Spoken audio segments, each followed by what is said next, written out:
Hello and welcome to WJTS-Inform. We are honored once again to have State Senator Mark Messmer in the studio with us to talk about what's happening in the State House. This was a busy week. A lot of things happened on Wednesday. And Mark, we've already had reports from you about some of the bills that have been passed. And Wednesday was called something special. It was the... Wednesday is the third reading deadline, which means that's the final day that bills can pass the House and the Senate. So, the first half of the session ended about the end of February, and all the Senate bills that we worked on, got wrapped up, sent them to the House, and the House bills got sent to the Senate.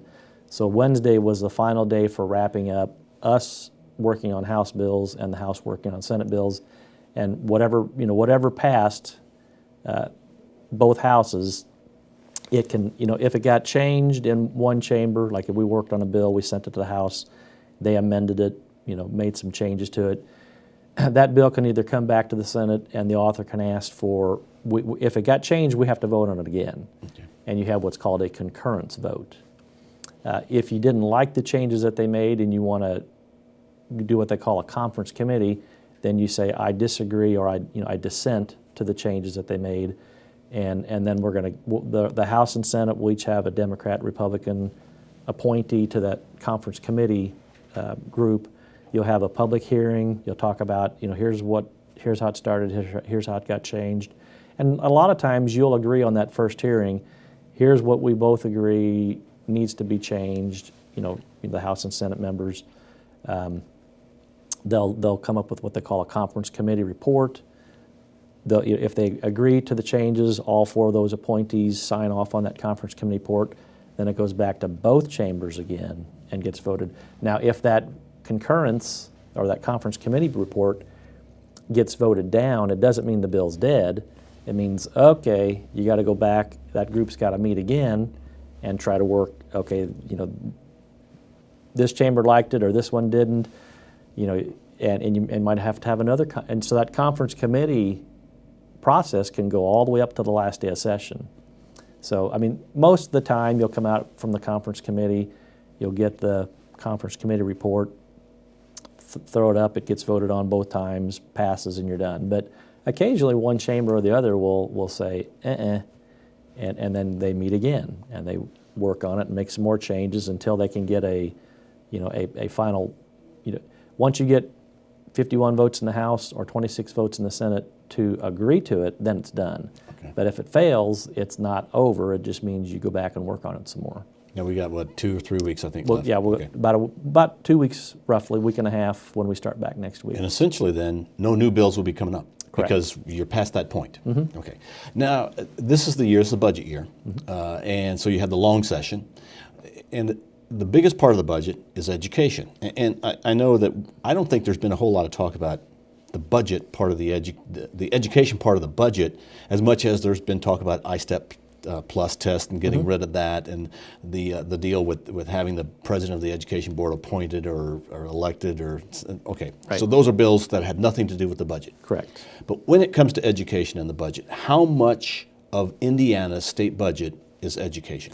The K through 12 public education is about 60% of the budget. If you throw what we pay into to support the universities, it takes it up to about 67% of the overall budget is education. Wow. With about 60% of that being K through 12.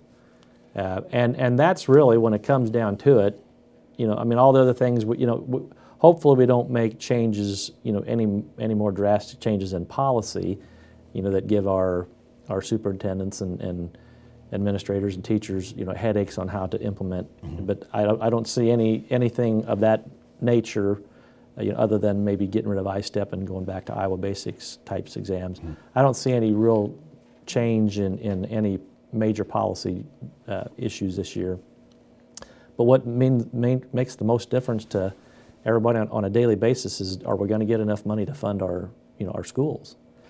And every year I've been in, when I first started, the disparity in money and the key to that whole budgeting process, you can have the same number of dollars. We'll have about roughly $470 million new dollars that we're going to allocate to the budget this year for education. Okay. And out of that, When I started, the difference between what the low end of what, I mean, we got maybe 5,000 per kid in this area, 5 to 50, and the schools that got the most got double, about 10,000 per kid. As of last year, that difference, and all that comes down to is what they call the funding formula. How much do they give in the base amount per child? How much is there for bonuses for other things? It might be, honors programs. It might be, special education funding. There's other things that get added to that base per child amount, and then there's the wild card in what they call the complexity index, and how much you give, on the base, per child funding, and how much do you allocate for what they call complexity, and what that comes down to is, in reality, how many of your students are in low-income families. So even last year, last 2 years, the disparity between the areas that got the most and the areas that got the least, there was still about a $3,000 per student difference, a roughly $6,000 on the low end up to $9,000 on the high end. And that's still a pretty significant difference. I mean, really, I couldn't imagine anywhere where it truly costs you $3,000 more to educate a child than here. So the focus on this year's budget, and usually always the beneficiary of that disparity was the urban schools got a lot more per child, and the rural schools here, we got a lot less. And the key commitment that everybody had going into this thing was, number one, to get that disparity down, to as close as possible. You probably never get it exact, but and to do that, what they did was they raised the base funding per child about $500 per child, and you can spend the same amount of dollars, but how you break it down, how you allocate it, you play with how much per base funding do we get, and how much do we enhance it with what they call the complexity multiplier. So they reduced the amount of dollars that were played with on the complexity index, raised the base amount, and the beneficiary of that, by and large, is the rural schools. Our local schools. Local schools. And so, and I looked at the spending, per child, and about every school in the area here is going to get about $200 more per kid next year, okay. and between $100 and $200 more the following year. And the only thing that would impact your total dollars you get to the greatest extent is your enrollment, going up, or is your enrollment going down? And if you have, even if you're getting $200 more per kid, if you've got, a 2 or 3 or 4 or 5% decline in enrollment, that $200 more per kid, averages out about 2 to 2.5% more. And so as long as your enrollment is steady or going up, you're going to do very well.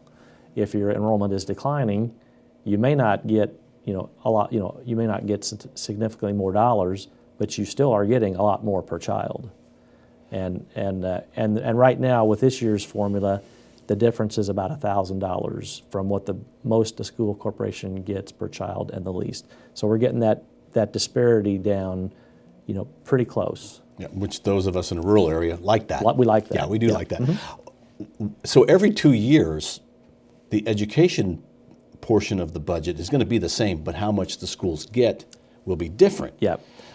That's kind of, in the House, they probably ran, and I talked to Jeff Thompson, who is the person that works in that formula. He ran about 50 different scenarios of how much to give per child, how much to throw in on the complexity side of it, and they'll take every run and they'll say, okay, here's this year's the current spending, and with each scenario of playing with those weighting factors, they'll look at all the school corporations in the state, and they'll say, how many of them are getting more money with this combination, and how many are getting less, and how many are getting the same.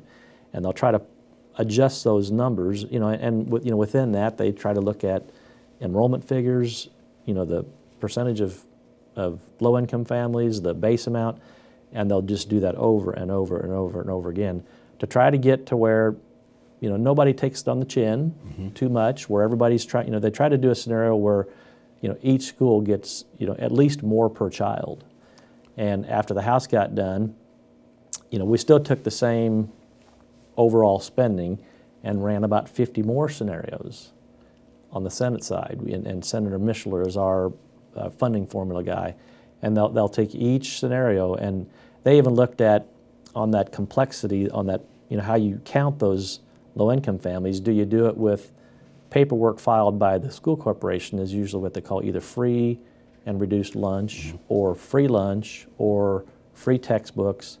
Well, where we ended up looking was taking a model that takes actual food stamp enrollment. So it's not something that, and believe it or not, when we had it being free and reduced lunch, that system is unauditable. We can't audit those records as a state. The federal government audits 3% of those. 97% of the people that are in free and reduced lunch, their income records never get checked. So believe it or not, there was a lot of superintendents and principals that said, just fill this paper out, because you're not going to get checked. And so it was pretty obvious that so many schools had 100% of their students on free and reduced lunch, because there's no income check for it. Okay. I mean, they don't say, Mark, bring in your last tax return, bring in your last paycheck, so we can make sure you actually are a low-income family.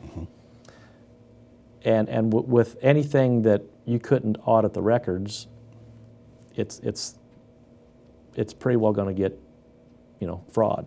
Sure. Now, if we go to the FSSA, the food stamps, welfare, you can actually get in a county by county school. You can get it down to school corporation, school district boundaries. You can get from the food stamp program, how many families, in your district are low income. It's auditable, it's provable, and it's going to be pretty accurate. Yeah. And that's the number that we chose to use in determining, how much to give for low income families per school district. We're going to use, we would like to use that number because it doesn't allow for people to cheat. Will this all change then again in 2 years when the budget comes up again? It could. It could. Why is it so complex? Why can't we just say, okay, this is the formula that we're going to use for forever or for the next 15 years? Well, we can't bind a future General Assembly to, Okay. You can't pass any law that says it can never be changed. That's got to be tough for schools because they, how do you plan some of the things they'd like to do? It's pretty difficult. At least we're putting more money in, and rather than 2009, 2010, when the state had an income drop of about $1 billion, that was really tough to budget. How do you take $1 billion out of the previous years? The previous. And 60% of that would have been the schools. Yeah. So those years we were doing lucky. I think and we did get some stimulus money, which I hate that term stimulus money, but just to keep, through that whole, even with a $1 billion reduction in our budget and revenues that continued to decline to the tune of about another $500 million, they did take, stimulus money during those 2 years and allocate all of it to K through 12 education, just to keep the damage as minimized as possible. But at least this year we're talking about how to allocate extra dollars, which is good. And that obviously will be voted on the budget will be probably approved the last day. Late in the evening on the last day, more than likely. That's almost always, not always the last thing we do, but it'll probably be the last day of session until that gets finalized. Are you satisfied with the way it's going right now? Are there certain things of the budget that really bother you? No, as a whole, it's a pretty good budget. Obviously, the revenue forecast that came out yesterday was a slight decline from what we had in December, not astronomically lower, but so some of the things, we'll stay pretty committed to the amount of money for K through 12 education. Probably like always, there's building projects, there's things you'd like to do if the money's there. There'll be some of the things that, and everybody's got a list of needs in your district that, you try to talk to the budget chairman about, things you'd like to see in if there's money available. And some of those low priority things will just get, will get taken off the front burner and put on the back burner for another 2 years. Okay. Was there anything else that you'd like to add as we wrap up the show? Well, it's been a pretty good session. Got a lot of, we did get a lot of positive, good legislation done for the state. I know that, there was a few items that tended to dominate, the media, but, in reality, those were, small in scope, but the media just likes anything controversial. Except when you look at education and it's 60% of the budget, and that's let's be really, talking the dollars and how right. that formula is. That's probably pretty important. Yeah. Mark, appreciate you talking about that. Happy to. Thank you for coming in. Our guest has been State Senator Mark Messmer. Joins us every Friday during the session from the State House whenever he comes home on that Friday. Thank you for being here, Mark. Happy to. Thanks, Bill. We thank you for watching WJTS-Inform. We're local people watching local people.